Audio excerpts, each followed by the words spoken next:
At ngayon mga farm, munga tayo ng biyabas. Ayan. Oh, naku. Walag pa mga farm. Ito. Ayun. Naabot na mga farm. Oh. Ayan ang ating biyabas mga farm. So makita yung ating biyabas na kahit maliit pero masarap tong kainin. So ating subukan ng farm.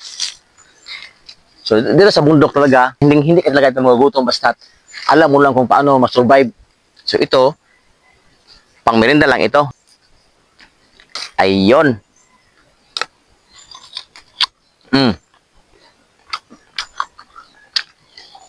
Mm.